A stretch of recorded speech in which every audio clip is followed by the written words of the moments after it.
The purpose of this video today is to show you some of the tools that you're going to need to start working on the milling machine. The first thing you're going to need is a vise wrench, and you want to make sure that the vise wrench that you choose fits the vise that's mounted on the machine that you're using. The next thing you need is a drawbar wrench or drawbar hammer. This is used to tighten and loosen the drawbar, and the brass end strikes the top of the drawbar in order to release the collet from the spindle. You're also going to need a dead blow hammer, and the dead blow hammer is used to set your part firmly against the parallels in the vise. And the last thing, but most important, is always have your safety glasses. You must always wear safety glasses when working in the shop.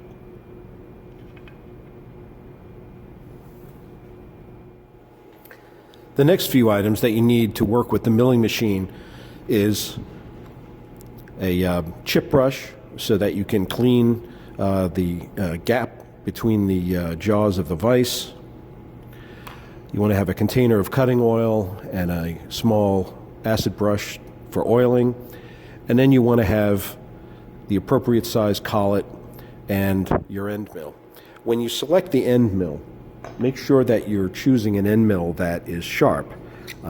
If you look carefully at this one here, this end is blued and has been heated by excessive feed rate, and the other end here is in pretty good shape yet. So you want to be sure that whatever it is that you're working with is going to be sharp enough to do the proper type of work. Okay? You can insert the end mill into the collet in advance if you want, and if you do that, you want to leave enough space so that you're not right on top of the flute. Okay? You don't want to have this shoved all the way in where the flutes are closed by the collet. You want to leave a little space, roughly about 1/4 of an inch or so is adequate, but that's not an exact number. It depends on the setup, but that's one of the things you want to do. Another thing you want to have nearby too is a couple of paper towels, and the paper towels can be used for wiping excess oil out of the gap of the vise and making sure that there's no oil on another component that you need to work with, and that is you need a set of parallels. And the parallels come in the gray cases that are in the drawer, and by using the paper towel, we can wipe these down and make sure there's no chips. Also make sure that you choose a set of parallels. This one here has some damage to it. I don't know if you can see that well on the camera, but it's got a little bit of damage, and that really may not render this useful. So let's take another set.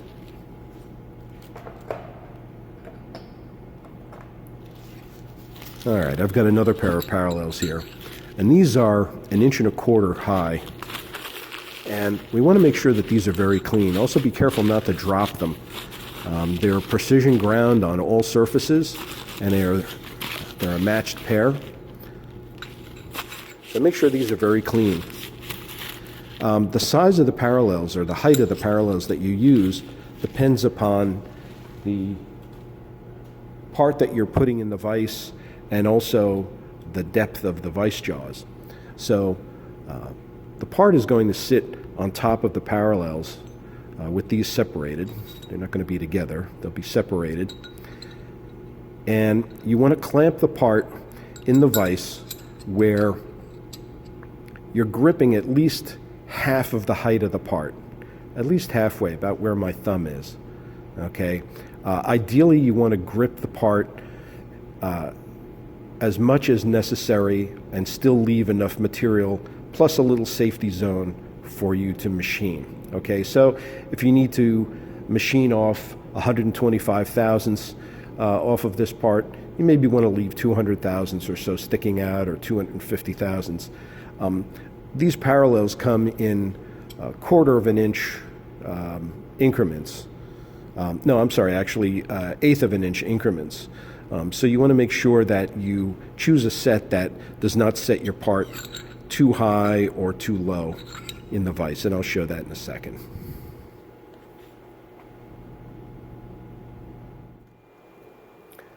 Okay, so I'm going to put this block in the vise, and I've opened the vise enough that I can clean it out. I use the chip brush, and I brushed this out. I made sure there's no chips in here, and I wiped down my parallels so I know that the parallels are clean, and the part is going to sit flat on top of the parallels. That's very important. If you don't do that, you could end up milling one side flat, but if it's not sitting flat, then when you cut the other side, you're going to actually create a taper. Okay, so I've got this open more than it needs to be. I've got my parallel set to each jaw. I'm going to close the vise down just enough so that I can set my part on top of it. And I look at how much of it is sticking out. And there's about 1/4 of an inch or so, maybe a little bit more, 300 or 400 thousandths, protruding out of the top of the vise. And for this class, what we want to do is we want to set this. It can be at either end. I guess I'll do it at this end because it's a little easier to see for this video. But we want to set this so that we're sticking out about as much as we're protruding out from the top.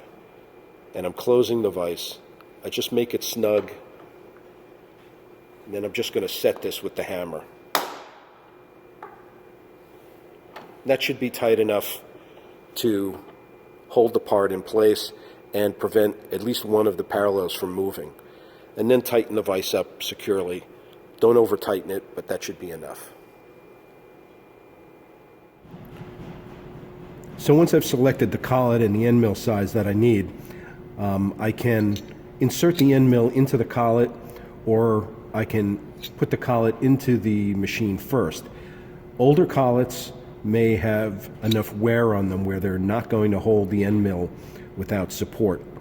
This one does, but if necessary, you can just put this in first and then put it in, put the end mill in. Otherwise, you need to support this. So that's what I'm going to do now.